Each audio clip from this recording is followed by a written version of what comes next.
Eksportet e vajit të ullirit vjojnë të meta në sasi të ulta për këtë vit duke reflektuar vështirësitë e sektorit. Për muajt janar-mars 2025, sipas dhënave të doganave, u eksportua rreth 322 ton vaj ulliri. Krahasuar me të njëjtën periudhë të vjetshme, eksportet e vajit të ullirit janë ulur 75%. Për këtë periudhë, në vlerë, eksportet e vajit të ullirit arritën në rreth 188.5 mijë lekë kundrejt 1 miliard lekë që ishin eksportet e muajve janar-mars 2024. Rënja e eksporteve në vlerë është 81%. Përpunuesve eksportuesit e vajit të ullirit pohojnë se vijojnë të janë thuajse të bllokuar në eksportin e vajit rifugjo për shkak të çmimeve të ulta që ofrojnë vlerësit e huaj, sidomos nga Italia, ku konkurenca me prodhuesit spanjoll dhe grek është shumë e fortë.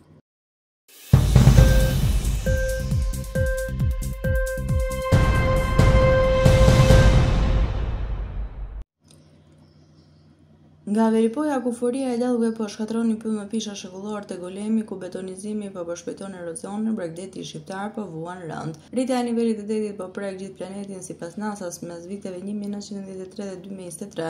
Niveli mesatar i detit në tokë është rritur me 10 cm. Në Shqipëri, ku turizmi ka shpërthyer, shumimi i hoteleve, restoranteve dhe bareve në plazh ka ndikime edhe në natyrë. Prej rreth 273 kilometrave të detit që lahen nga deti Adriatik, 154 km preken nga erozioni. Edhe banorët e Kunes, disa kilometra më në jug, janë të shqetësuar pasi vit pas viti studi detare po shumëfishohen dhe bregu tashmë gjanë mi varez pemësh. Autoritetet shqiptare thonë se rritja e nivelit të detit si dhe rreziqe të mëdha për mbytje në shumicën e zonave urbane të vendit. Në total, deri në vitin 2030, rreth 1.082 km2 e sipërfaqes së habitateve pregjetare do të pësojnë pasojat e drejtpërdrejta të përmbytjeve. Në 16 ditët e fundit plazhi ka humbur rreth 70 metra bregdet, kjo pasi shumimi i hoteleve ka përkeqësuar edhe më shumë erozionin.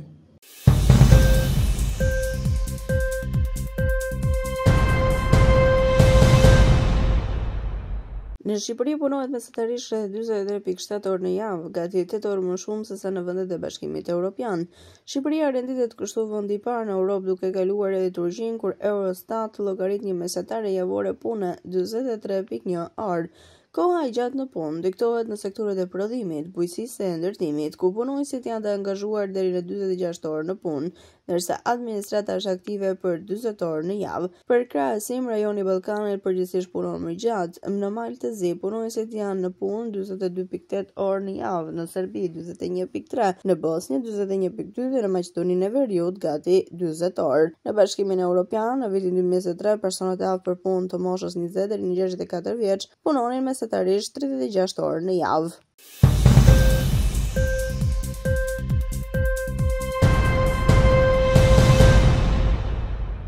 Kredia për ekonominë ka vjuar të rritet me ritme të shpejta dhe në 3 muajt e parë të 2025, sipas shifrave të publikuara nga Banka e Shqipërisë. Kredia për ekonominë arriti në 864 miliard lekë në muajin mars, një rritje kjo me 2% në krahasim me muajin shkurt dhe 13% në krahasim me marsin e vitit të kaluar. Ndikimin më të madh në këtë rritje ka dhënë kredia e marrë nga bizneset. Të dhënat zyrtare tregojnë se kredia e bizneseve private ka pësuar një rritje me 2.5% në mars, duke ka përkushtuar një vlerë prej 488 miliard lekësh. Në rastin e bizneseve, mizotron kredia në valutë me 264 miliard dhe kredisë në lek prej 223 miliardësh. Edhe në terma të rritjes në krahasim me shkurtin ose në krahasim me të njëjtin periudhë të vitit 2024, kredia në valutë është ajo që ka pasur rritjen më të madhe.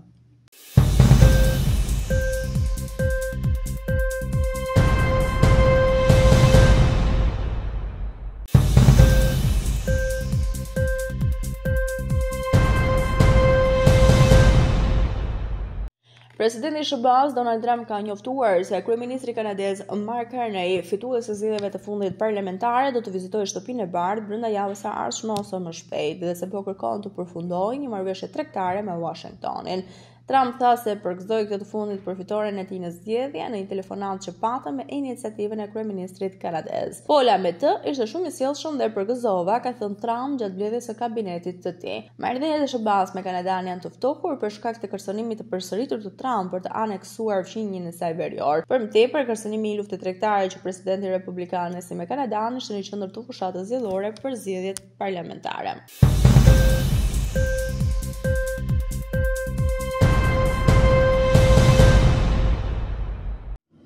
Këshilli Suprem i Mbrojtjes së Libanit ka njoftuar se ka paralajmëruar zyrtarisht lëvizjen palestineze Hamas të mos të kryejë operacione që mund të sigurojnë sigurinë apo sovranitetin e vendit. Ky paralajmërim vjen në një kohë tensionesh të shtuara dhe presioni ndërkombëtar për çarmatimin e grupeve të armatosura që veprojnë jashtë kontrollit shtetëror. Njoftimi u bë publik nga sekretari i përgjithshëm i Këshillit Muhammad Al-Mustafa, i cili tha se Këshilli do t'i propozojë kabinetit një sër vendimesh, përfshirë ndalimin e Hamasit nga përdorimi i territorit libanez për veprime që mund të kërcënojnë sigurinë kombëtare. Pas luftës së vitit të kaluar midis Izraelit dhe Hezbollahut, një aleat i Hamasit, një nga kushtet e armëpushimit ishte çarmatosja e gjithë grupeve të armatosura në territorin libanez dhe çmontimi i infrastrukturës ushtarake të paautorizuar. Kjo kërkesë më shtetur nga SBA ka ushtruar presion të vazhdueshëm mbi autoritetet libaneze.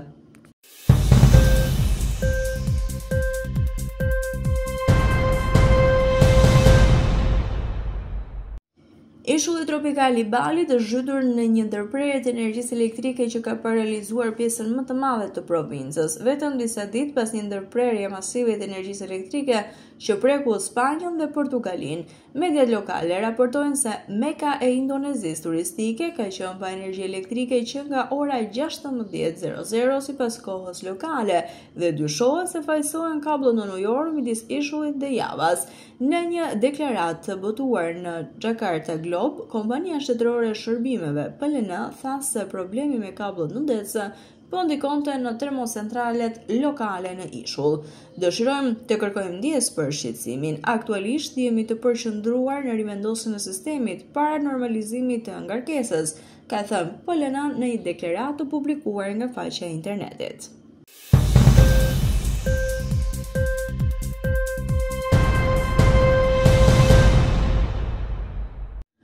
Shtresa e akullit të Antarktidës, një nga faktorët më kritik në rritjen globale të nivelit të detit, po sjell edhe na befasuese për shkencëtarët. Sipas një studimi të fundit të udhëhequr nga Dr. Wang dhe profesor Shen nga Universiteti Tongji në Kin, ICE përjetoi një rritje rekord të masës së saj midis vitit 2021 dhe 2023, një ndryshim i papritur krahasuar me trendin shumë vjeçar të humbjes së vazhdueshme të akullit. Humbja e akullit është përqendruar në Antarktidën perëndimore dhe gadishur në Antarktid, ndërsa Antarktida Lidore është konsideruar më e qëndrueshme. Por ky studim ka zbuluar një rikthim të papritur të Queen Mary Land, ku 4 akullaja të mëdha kanë fituar masë, duke përmbysur prirjen negative që zgjati nga viti 2011 deri në 2020. Kjo është veçanërisht domethënëse sepse të njëjtat 4 akullaja ishin ndër më të goditurat nga shkrirja dekadën e kaluar, me humbje të përshpejtuar të masës dhe zgjerim të zonave të prekura në brendësi të kontinentit.